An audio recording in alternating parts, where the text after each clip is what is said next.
సన్నీతో కడుపు నొప్పి అని అబద్ధం చెప్పి చెర్రీ గేమ్ ఆడకుండా తప్పించుకుంటాడు. స్వీటీ, చెర్రీ ఒకరి స్థానంలోకి ఒకరు తిరిగి స్విచ్ అవుతారు. అడ్మిన్ రూంలో ఉన్న సమీరను చూసి అభయ్, శశిధర్ ఆమెను ఏమి ప్రశ్నించకుండానే బయటికి వదిలేస్తారు. అదే హాస్పిటల్లో ఉన్న అభయ్ గ్రానీని ఒకసారి విజిట్ చేసి ఆమె రిపోర్ట్స్ తనకి పంపాల్సిందిగా సమీర రాధికను కోరుతుంది. డోర్ బెల్ మోగిందని సూట్ తలుపు తెరిచిన సమీర ఎదురుగా అభయ్ని చూసి ఆశ్చర్యపోతుంది. రాధిక స్పెషల్ వార్డు బయట డాక్టర్స్ కోసం వెయిట్ చేస్తూ నిలబడింది. ఇంతలో ఎవరో తనని పిలుస్తున్నట్టు అనిపించి పక్కకు చూసింది. స్వాతి ఆయాసపడుతూ రావడం చూసి తన కోసమే పరిగెత్తుకొని వచ్చిందని అర్థమై స్వాతిని హగ్ చేసుకుంది రాధిక.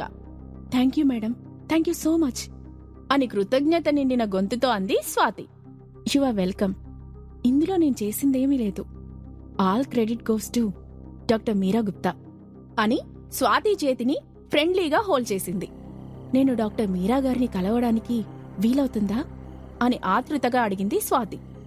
సమీరనే డాక్టర్ మీరా గుప్తా అని ఈ అమ్మాయికి కూడా తెలీదా అని కొద్దిగా ఆశ్చర్యపోయిన రాధిక, ఇంకా నయ్యం, నేను అసలు సంగతి స్వాతికి చెప్పలేదు అని అనుకుంది. టైం వచ్చినప్పుడు డాక్టర్ మీరా మిమ్మల్ని తప్పకుండా కలుస్తారు. నాకు కాస్త పని ఉంది, సీయూ అని వెళ్లబోతూ ఆగింది రాధిక. రాధిక ఎందుకు ఆగిందో అని ఆసక్తిగా చూసింది స్వాతి. మీ అకౌంట్కి post operative expenses, living expenses కోసం ఇంకో 10 lakhs ట్రాన్స్ఫర్ చేయాల్సి ఉంది. నేను లేట్ నైట్ ఫ్లైట్లో ఊరెళ్తున్నాను. రేపు ఆ అమౌంట్ మీ అకౌంట్లో పడుతుంది. ఫర్దర్గా ఏమన్నా కావాలన్నా, వేరే హెల్ప్ అవసరమున్నా జస్ట్ కాల్ మీ. నేను డోనర్కి ఇంటిమేట్ చేస్తాను అని అంది. ఇలా అన్నిటికీ వేరే వాళ్లపై ఆధారపడడం స్వాతికి మొహమాటంగా అనిపించింది. ఈ డోనర్ ఎవరైనా కావచ్చు. అమ్మకి ఎమర్జెన్సీ సర్జరీ టైంకి డబ్బులు సర్దుబాటు కాలేదు కాబట్టి వేరే వాళ్ల దగ్గర తీసుకోవడం తప్పలేదు. కానీ ఇలా ఇస్తున్నారు కదా అని ఊరికే డబ్బులు తీసుకోవడం మంచిది కాదు అని అనుకుంది. లేదు మేడం, ఇప్పటికే ఆ డోనర్ మాకు చాలా చేశారు. ఈ హాస్పిటల్ నుండి డిశ్చార్జ్ అయ్యాక నేను అమ్మను చూసుకుంటాను, జాబ్లో జాయిన్ అవుతాను. ఊళ్ళో పొలం ఉంది, దాన్ని అమ్మేస్తాను. ఇక డబ్బులు ట్రాన్స్ఫర్ చేయొద్దు అని మొహమాటంగా అంది స్వాతి. అది విని స్వాతి వంక ఆశ్చర్యంగా చూసింది రాధిక. ఫ్రీగా వస్తే ఫినాయిల్ కూడా తాగే జనాలున్న ఈ రోజుల్లో తన సెల్ఫ్ రెస్పెక్ట్ కాపాడుకోవాలని అనుకుంటున్న స్వాతి వ్యక్తిత్వం రాధికకి చాలా నచ్చింది. ఆమెను మళ్లీ హగ్ చేసుకుని భుజంపై తట్టింది. సరే అయితే, ఈ విషయం గురించి మాట్లాడాల్సిన వాళ్లే మాట్లాడతారు. నేను అర్జెంటుగా వేరే పేషెంట్ని చూడాలి. మీ అమ్మగారి దగ్గర ఉండండి, మిమ్మల్ని అక్కడ కలిసి మాట్లాడతాను అని అంది రాధిక. సరే అన్నట్టు తలూపి అక్కడి నుంచి స్వాతి వెళ్లిపోయింది. డాక్టర్స్ వచ్చాక రాధిక వాళ్లని తీసుకొని స్పెషల్ వార్డులోకి ఎంటర్ అయ్యింది. వాళ్లు వస్తున్న సమాచారం ఉండడంతో అక్కడ ఉన్న స్టాఫ్ ఎలాంటి అబ్జెక్షన్ చేయలేదు. అభయ్, గ్రానీ ఉన్న రూంలో చాలా మోడర్న్ ఎక్విప్మెంట్ ఉంది. దాన్ని గమనించిన రాధిక ఆమెకు ఏ రేంజ్లో ట్రీట్మెంట్ జరుగుతుందో ఒక అంచనాకి వచ్చింది. డాక్టర్స్ గ్రానీని టెస్ట్ చేస్తుండగా అక్కడ ఉన్న మెడికల్ రిపోర్ట్స్ ని రాధిక స్కాన్ చేసింది. డాక్టర్స్ గ్రానీ హెడ్ ఇంజ్యూరీని పరీక్షించారు. ఆ injury effect granny brain function మీద పడింది. ఆమెది పెద్ద వయసు కావడంతో మందులతోనే ట్రీట్మెంట్ చేస్తున్నారు.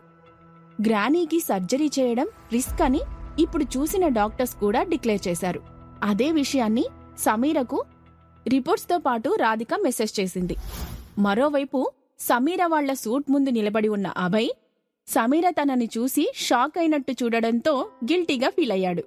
ఆమె బాత్ రోప్ వేసుకొని ఉండడం గమనించి అలా సడన్ గా రాకూడని టైంలో వచ్చి తనని ఇబ్బంది పెట్టానేమో అనుకున్నాడు. సారీ, నా సూట్కి వెళ్తూ నీతో మాట్లాడాలని బెల్కొట్టాను. ఇఫ్ యూ డోంట్ మైండ్ ఓ 5 minutes మాట్లాడొచ్చా అని రిక్వెస్టింగ్గా అడిగాడు. అప్పటిదాకా అభయ్ వంక మెస్మరైజ్ అయినట్టు చూస్తున్న సమీర చప్పున తన సెన్సెస్లోకి వచ్చింది. తనింకా బాత్రూంలో ఉండడంతో సమీరకు వెంటనే ఏమనాలో అర్థం కాలేదు. కమ్ సిట్ అని అంటూ సోఫాని చూపించి తను లోపలి గదిలోకి వెళ్లి తలుపేసుకుంది. సమీర గుండె చప్పుడు తనకే వినిపించేంత వేగంగా ఉంది. వెంటనే కబోర్డ్ తీసి చేతికి అందిన చుడిదార్ వేసుకొని తలుపు తీసి అభయ్ని ఫేస్ చేయాలంటే చాలా సిగ్గుగా అనిపించింది. అభయ్ నా అవతారం చూసి ఏమనుకున్నాడో, నాకు తన మీద ఏదైనా స్పెషల్ ఇంట్రెస్ట్ ఉందేమో అని చెక్ చేస్తున్నట్టు చూస్తున్నాడు. నా ఫీలింగ్స్ బయటపడకుండా జాగ్రత్తగా మేనేజ్ చేయాలి అని అనుకుంది. సమీర కంగారు చూసి అభయ్కి నవ్వొచ్చింది.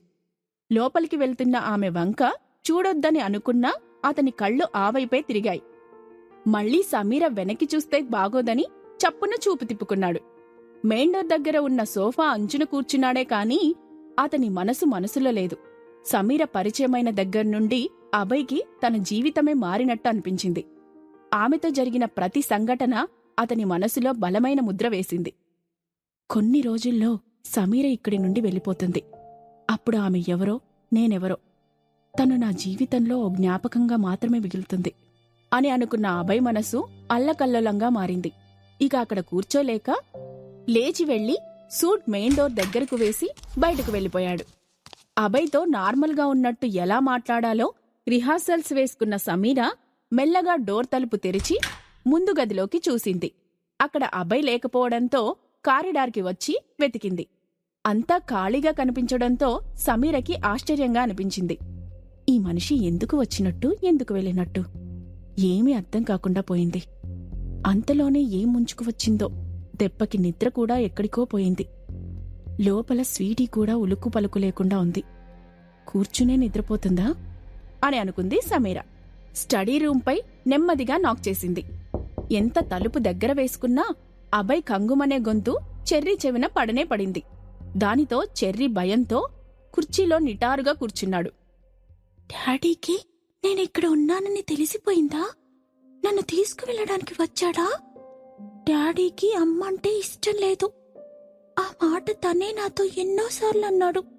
ఇప్పుడు తనకి ఇష్టం లేని అమ్మ దగ్గర నేను ఉన్నానని తెలిస్తే అస్సలు ఊరుకోడు. అమ్మతో గొడవ పడతాడు. నన్ను అమ్మకి దూరంగా తీసుకెళ్లిపోతాడు. ఇక అమ్మను నన్ను కలవనివ్వడు అని అనుకున్నాడు. ఆ ఆలోచనతో చెర్రీలో టెన్షన్ ఇంకా పెరిగిపోయింది. డోర్ తట్టిన శబ్దం విని ఉలిక్కిపడ్డాడు. ఏమీ మాట్లాడకుండా అక్కడి నుంచి పారిపోవడానికి వీలుందేమో అని చూశాడు. కాని అది క్లోజ్డ్ రూమ్ అవ్వడం వల్ల ఆ అవకాశం లేదు. డోర్ తీసి కబోర్డ్లో దాక్కుందామన్నా అంత టైం లేదు. ఎటూ పాలుపోక అలాగే కూర్చున్నాడు. డోర్ నాక్ చేస్తున్న సమీరకు ఎంతసేపైనా స్వీటీ తలుపు తీయకపోవడం, కనీసం వస్తున్నా అని రిప్లై ఇవ్వకపోవడం ఆందోళనగా అనిపించింది. ఇంకాస్త గట్టిగా తలుపు మీద నాక్ చేసింది. స్వీటీ, లోపలేం చేస్తున్నావ్? డ్రెస్ మార్చుకుంటున్నావా?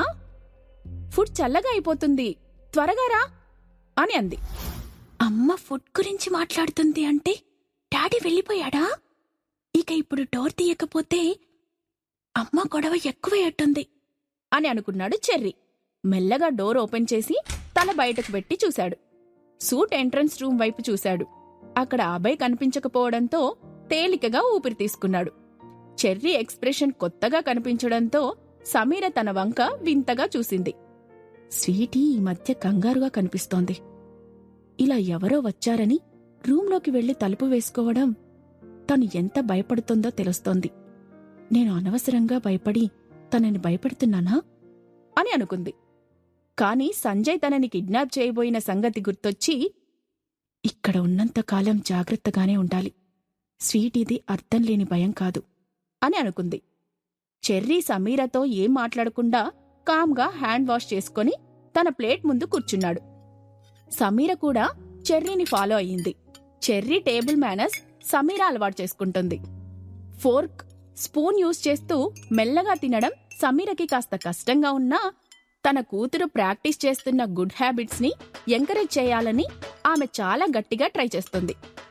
మధ్యలో మర్చిపోయి పెద్ద ముక్క నోట్లో కుక్కుకోబోయి ఆగి చెర్రీ వంక చూసింది. సమీర అవస్థని ఒక కంట కనిపెడుతున్న చెర్రీ ఆమెనలా చూసి నవ్వు ఆపుకోలేకపోయాడు. ఆ నవ్వుకి చెర్రీ నోట్లో ఉన్న ఫుడ్ టేబుల్ మీద చెల్లాచెదురుగా పడ్డాయి. అది చూసి సమీర పెద్దగా నవ్వింది. వీళ్ళిలా నవ్వుకుంటుండగా పక్క గదిలో స్వీటీ మాత్రం సీరియస్ ఆలోచనలో ఉంది. తనకి కాస్త దూరంలో అభయ్ సోఫాలో వెనక్కి వాలి కళ్లకు మోచేయ అడ్డుపెట్టుకొని కూర్చున్నాడు. దాదాపు అరగంట నుంచి అతను అదే పోజ్లో ఉన్నాడు. డాడీకి ఏమైంది? అలా కూర్చున్నాడు?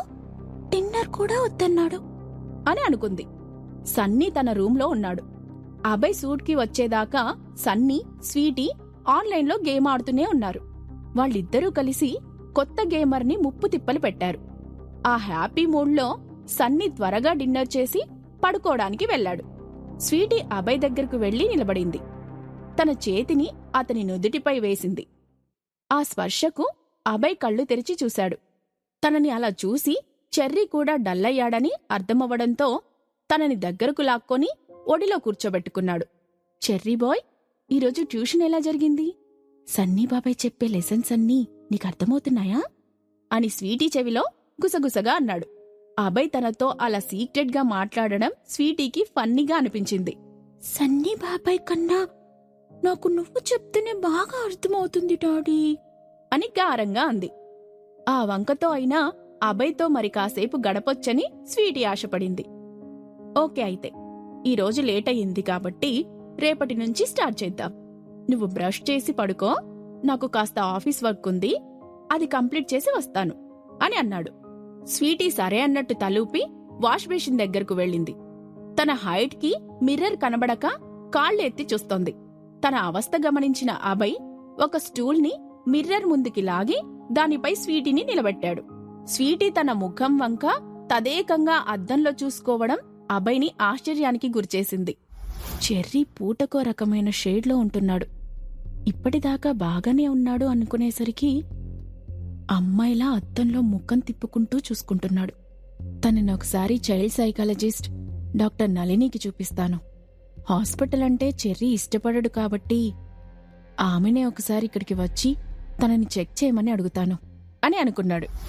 సెల్ డెడ్ అవ్వడంతో దాన్ని ఛార్జింగ్ పెట్టి స్వీటీని నిద్రపుచ్చాలని తనని ఎత్తుకొని భుజంపై వేసుకుంది సమీర. చెర్రీ సమీర మెడ చుట్టూ చేతులు వేసి కళ్ళు మూసుకున్నాడు. తన వీపుపై మెత్తగా తడుతూ బాల్కనీ వైపు వచ్చింది. బాల్కనీలో లైట్ వేస్తే స్వీటీ నిద్ర చెదిరిపోతుందని ఆ చీకట్లోనే నిలబడింది. అలవాటుగా తన కళ్ళు అభయ్ వాళ్ల బాల్కనీ వైపు వెళ్లాయి. అక్కడ అభయ్ తన రెగ్యులర్ జిమ్ వేర్ వేసుకొని వర్కౌట్ చేస్తున్నాడు.